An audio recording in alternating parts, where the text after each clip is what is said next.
وہ سب محسوس ایسا ہوتا ہے، بلکہ اکثر دیکھا گیا ہے، آپ کی بھی آبزرویشنز رہی ہوں گی کہ شادی کے بعد جب تک کنوارا تھا نا بیٹا، تب تک بڑا ادب لحاظ سب تھا والدین کا.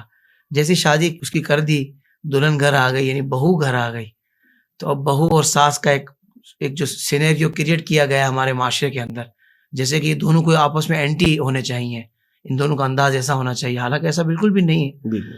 تو حضرت یہاں سے معاملہ بگڑنا شروع ہوتا ہے.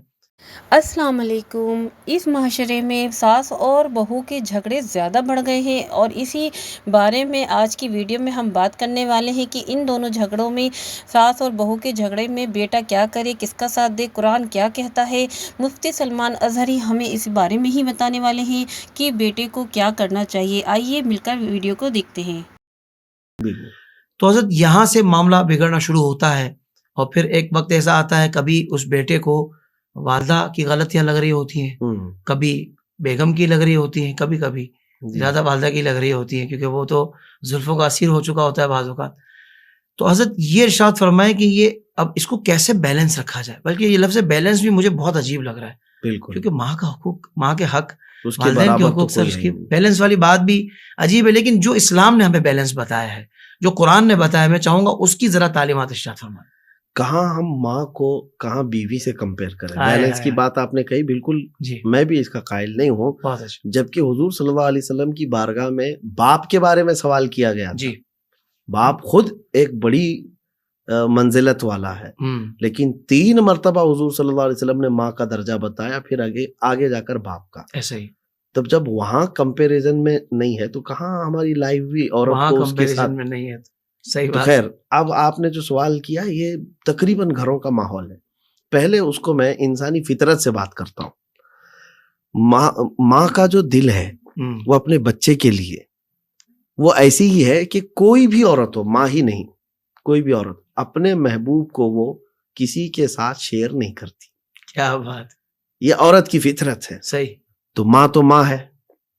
عورت اپنے شوہر کو شیئر نہیں کرتی، تو ماں اپنے بیٹے کے لیے بھی. ہوتا کیا ہے میں آپ کو بتاؤں، شادی سے پہلے ماں ہی ڈھونڈتی ہے بہو کہ میں اچھی بہو لاؤں گی، اچھی بہو لاؤں گی. کیونکہ شادی کرنا ہے، ایک رواج ہے، اس کے ساتھ اس کو پتا ہے کہ کمیونٹی میں رہنا ہے. تو شادی کر کے لے کے خود آتی ہے اپنی بہو کو، اور اس کے بعد بگڑتی بھی خود ہی اپنے بہو کے ساتھ. یہ آپ جو سوال کر رہے ہیں، یہ ضروری نہیں کہ جو محبت کی شادی کر کے نوجوان لے کر کے آیا صرف اسی کے ساتھ ساس بہو کے معاملات ہیں. خود ڈھونڈ کر لائی ہوئی بہو کے ساتھ بھی معاملات ہیں. وجہ یہ ہوتی ہے کہ وہ اپنے بیٹے سے بے انتہا محبت کرتی ہے. یہ اصل بات ہے، محبت کرتی ہے. اب جب وہ دیکھتی ہے کہ اس کی محبت میں اب شیئرنگ ہو چکی ہے، اب ایک اور عورت کو یہ وقت دے رہا ہے، تو یہ فطرتی طور پر اس کے دل میں ایک چیز آتی ہے. تو اس سے تو عورت کو باہر نکلنا چاہیے. صحیح. عورت کو جب تم خود اس کے لیے ڈھونڈ کر کے لائی ہو تو تمہارا بیٹا اپنی بیوی کے لیے تھوڑا وقت تو دے گا. دل بڑا کرنا ہوگا. دل بڑا کرنا ہوگا. اب یہاں پر آپ بیلنس کی بات کر رہے ہیں، اس پر ہم آتے ہیں کہ نوجوان کی ذمہ داری بہت بڑی ہے. بلکہ میں تو بسا اوقات اپنی تقریر میں کہتا بھی ہوں کہ وہ بیچارہ رکشہ بن جاتا ہے 3 ٹائر والا. 3 ٹائر والا جو رکشہ ہے وہ بنتا ہے. جی. اب رکشے والے کو آپ غور سے دیکھیں گے تو سیدھا سیدھا چلتا ہے. اگر بہت تیزی سے ٹرن لے لیا نا تو رکشہ پلٹ جاتا ہے. اس کو بہت تیزی سے ٹرن نہیں لینا ہے کسی بھی طرف، رائٹ ہو کہ لیفٹ ہو. بلکہ رکشے کی آپ نے بات کی حضور، تو میں ایک چھوٹا سا جملہ میں بھی لگا دوں کہ کوئی گڑھا آ جائے نا تو اس کو 3 ٹائر اس طرح گزارنے پڑتے ہیں کہ پہلے آگے والا نکالے گا، بالکل، پھر پیچھے والے کے دونوں کے درمیان سے نکالنا ہے. یعنی اتنی اس کو محتاط رہنا پڑتا ہے. ٹرن بھی لینے کے لیے خاص طور پر اس طرف کا ٹرن لے رہا ہے تو بہت آہستہ سے ٹرن لے. واہ واہ واہ. بہت تیزی سے اگر گھما دیا تو گر جائے گا، الٹی ہو جائے گا پھر تو اس بات کو خاص طور پر میں کہتا ہوں کہ ایک طرف تمہاری ماں ہے اور ایک طرف بیوی ہے، اور دونوں تمہاری محبت کے طلبگار ہیں. سبحان اللہ. ان کو ان کے حقوق دے دو.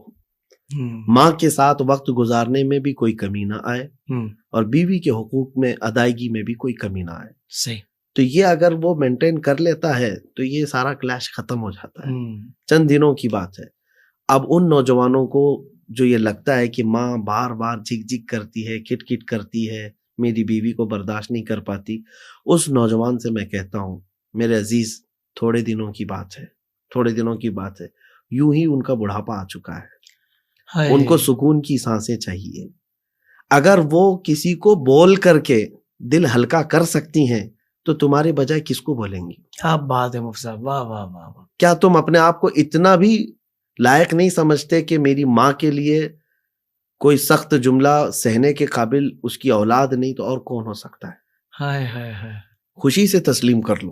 ہوں، پھر جس دن ماں کا جنازہ چلا جاتا ہے تو پھر تم تمنا کرتے رہو گے کہ کوئی ڈانٹنے والا تو ہو مجھے، کوئی نہیں رہ جاتا پھر، کیونکہ ہر کوئی تم سے ڈر رہا ہوتا ہے، بڑے اتنے ہو چکے ہو کہ کوئی نصیحت کرنے والا نہیں ہے، وہ جی صرف ماں ہے ڈراتی بھی ہے اپنے بچوں کو، باپ ہے جو کان بھی پکڑ سکتا ہے۔ ہوں، ہم نے دیکھا ہے کہ بعد میں احساس ہونے لگتا ہے کہ کوئی تو ڈانٹنے والا ہونا چاہیے تھا۔ کوئی ڈانٹنے والا ہونا چاہیے تھا۔ او ہو، تو ماں باپ کے جانے کے بعد اس چیز کی تمنا کرنا پھر بے سود ہے۔ ہائے ہائے ہائے۔ اب یہاں پر بیوی کے اگر کوئی ایسے پرستار ہو گیا ہے ہوں، تو پھر وہ آدمی بدبخت ہے، او بدبخت ہے۔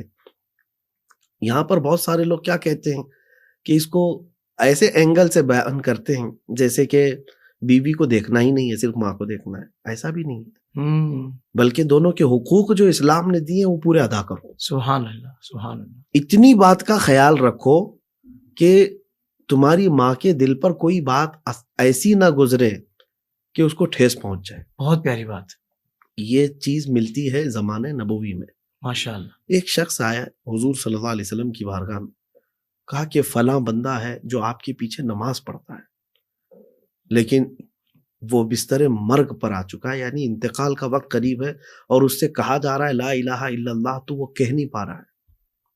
حضور پاک صلی اللہ علیہ وسلم نے فرمایا کیا وہ اپنی زندگی میں یہ کہتا تھا؟ کہا ہاں بالکل کہتا تھا، کلمہ پڑھتا تھا، لیکن موت کے وقت وہ نہیں پڑھ پا رہا ہے۔ حضور پاک صلی اللہ علیہ وسلم خود تشریف لے گئے، تو جا کر کے پوچھا اس کے گھر میں کون کون ہے؟ کہا بیوی ہے اور ماں ہے۔ پہلے ماں کو بلاؤ۔ ہوں، ماں سے پوچھا کہ یہ تمہارا بیٹا ہے؟ کہا ہاں یا رسول اللہ صلی اللہ علیہ وسلم، میرا بیٹا ہے۔ کہا اس کے اخلاق کیسے ہیں؟ تم کیا کہتی ہو؟ ماں نے اتنی تعریف کی، کہا کہ بہت بلند اخلاق والا ہے، بہت اچھا ہے، آپ کے ساتھ رہتا، آپ کے پیچھے نماز پڑھتا ہے، اس سے بہتر کیا ہے اس کے لیے؟ اخلاق کی تو ماں نے تعریف کی۔ حضور نے پوچھا تم بھی راضی ہو؟ تو اس خاتون نے کہا یا رسول اللہ میں راضی نہیں ہوں اس سے، اللہ اکبر۔ میں اس سے راضی نہیں ہوں۔ وجہ کیا تھی؟ رسول پاک صلی اللہ تعالی علیہ وسلم نے پوچھا تو خاتون کہتی ہیں میرا اکلوتا بیٹا ہے، نازوں سے پالا ہے، اس کو نظروں سے غائب ہونے نہیں دیتی، اور جب یہ جوان ہوا تو اس کی مرضی سے، اس کی خوشی کے اعتبار سے بہو لے آئی، لیکن جب سے یہ شادی کر کے گھر لایا اپنی عورت کو، باتیں ہوتی ہیں کبھی بھی تو اپنی بیوی کی بات کو ترجیح دیتا ہے، میری بات کو ہلکا کر دیتا ہے، یا اللہ، مجھے یہ ٹھیس پہنچتی ہے۔ اور بلکہ وہ ایک طویل حدیث ہے کہ بچپن میں بہت ساری مشقتیں جو ماں نے اٹھائی وہ سب بیان کیا ہے، ہوں، کہا آج میرے جملوں کو اور میرے الفاظ کو یہ ہلکے میں لیتا، اپنی بیوی کو ترجیح دیتا ہے، او ہو، یہ مجھے بہت قلق ہوتا ہے۔ اب سنیں آگے کی بات۔ ہوں، رسول پاک صلی اللہ علیہ وسلم نے فرمایا ٹھیک ہے تم اس کو معاف کر دو۔ خاتون نے پوچھا کہ آقا یہ آپ کا مشورہ ہے یا حکم ہے؟ ہاں ہاں، حکم ہو تو پھر اس کے خلاف جا نہیں سکتے۔ حضور پاک صلی اللہ علیہ وسلم نے فرمایا نہیں میرا مشورہ ہے۔ تب خاتون نے کہا دل نہیں مانتا، اللہ اکبر، دل نہیں مانتا، مرنے کے قریب ہے، ماں کا دل کبھی دکھ جاتا ہے نا تو ایسے بھی حالات آ جاتے ہیں۔ ہوں، تو حضور پاک صلی اللہ علیہ وسلم نے فرمایا کہ اس کے لیے لکڑیاں جمع کرو، آگ لگاؤ اور ڈال دو اس کو۔ ماں نے کہا آقا میرے سامنے میرے بیٹے کو جلایا جائے گا؟ آپ نے فرمایا وہاں جلنے سے بہتر ہے یہاں جلے۔ او ہو، ماں جب اس سے راضی نہیں ہے تو ماں کا دل پسیج گیا، پھوٹ پھوٹ کر رونے لگی۔ کہا نہیں میں نے سب اس کو دل سے معاف کر دیا۔ اللہ، ادھر ماں نے اتنا ہی کہا تھا، بیٹے کی زبان سے کلمہ طیبہ جاری ہوا۔ اللہ اکبر۔ میرے عزیز نوجوانوں سے میں کہتا ہوں کہ یہ تمہاری آخرت ہے، صرف دنیا ہی نہیں ہے، تمہاری آخرت ہے۔ اپنی زندگی کو خدا را اپنے ماں باپ کی نافرمانی میں برباد نہ کرو، برباد نہ کرو۔ میں کئی اپنے بیانات میں اس چیز کو بھی ذکر کیا ہوں. حافظ صاحب میں آپ کو بتاتا ہوں ایک واقعہ ایسا ہے جو مجھے ہلا دیتا ہے.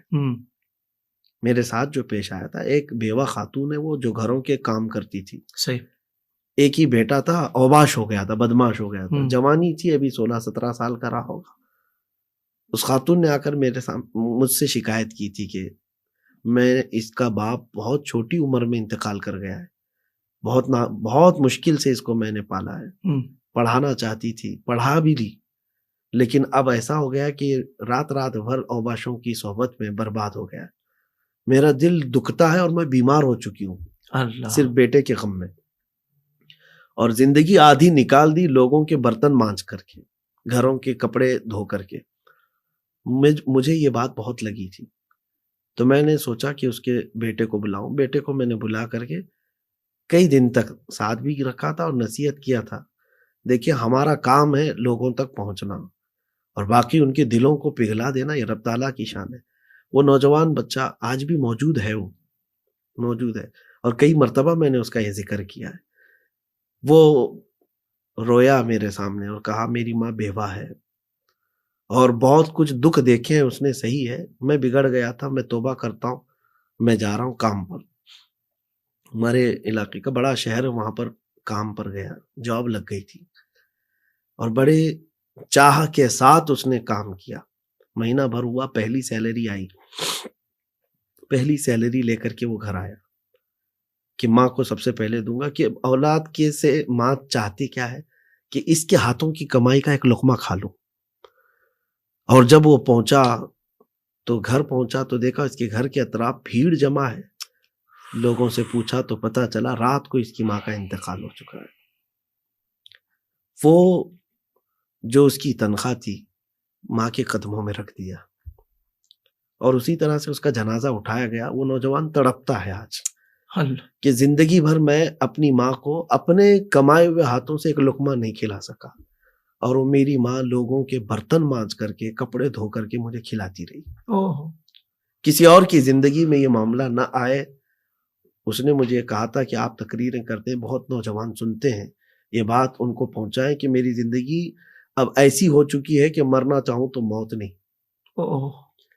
کہ میرے سامنے بار بار میری مظلوم ماں کا چہرہ آتا ہے کہ جو لوگوں کے جھوٹے مانجتی تھی اور لا کر مجھے لقمے کھلاتی تھی، اور میں ایک ایسا نکما تھا کہ میں اپنے ہاتھوں کی کمائی کا ایک لقمہ اس کو زندگی میں کھلا نہیں سکا. اور ایک بات میں حافظ صاحب آپ کو بتاؤں، والدین جو ہے غیرت مند بھی ہیں. ایسے نہیں ہے کہ وہ لالچی ہیں، بھوکے ہیں کہ تم کماؤ گے تو ہی پلیں گے. یہ صرف اور صرف ان کا شوق ہے، ورنہ تو زندگی بھر کمایا ہے، کھلایا بھی ہے، اور ان کو پتہ بھی ہے گھر چلانا. لیکن صرف ایک آس ہوتی ہے نا، تمنا کہ میرے بیٹے کے ہاتھوں کی کمائی کھاؤں. واہ واہ، بس اتنا شوق ہوتا ہے. نوجوانوں سے میں یہی کہتا ہوں کہ جب تک وہ موجود ہیں ان سے جنت خرید لو. سبحان اللہ. اور ایک بہت بڑے بزرگ ہیں، فرماتے ہیں کہ انسان کی زندگی کا سب سے برا دن کب شروع ہوتا ہے پتہ ہے؟ بچے جو ہوں گے وہ غور سے سن لے میری اس بات کو. سب سے برا دن جس دن ماں اور باپ اپنے بیٹے سے بات کرنے میں ڈرنے لگ جائیں، اللہ، اس کا برا دن شروع ہو چکا ہے. اللہ اکبر. کہ میں یہ کہوں گی تو پتہ نہیں بیٹا کیا بولے گا. ابھی باپ یہ ڈرنے لگ جائے کہ میں اگر اس کو تھوڑا سا بولوں گا تو الٹا کچھ غصے میں نہ آ جائے، گھر چھوڑ کے نہ چلا جائے. ماں باپ جس دن تم سے ڈرنے لگ گئے اس دن تمہاری زندگی کا بہت برا دن شروع ہو چکا ہے. اللہ اکبر. کچھ کو ایسا لگتا ہے کہ میں ماں باپ کو ٹھنڈا کر لوں گا، ڈرا لوں گا. جس دن وہ تم سے بات کرنے میں ڈرنے لگ گئے، بد نصیبی کا دن شروع ہو چکا ہے. اللہ کی لعنت ہے اس بندے پر.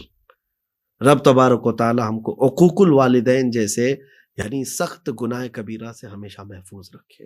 آمین آمین آمین. اور جیتے جی ان کی آمین ثم آمین. اللہ تعالی ہم سب کو ہدایت عطا فرمائے. اس ویڈیو کو زیادہ سے زیادہ ثواب کی نیت سے شیئر ضرور کریے. اللہ حافظ.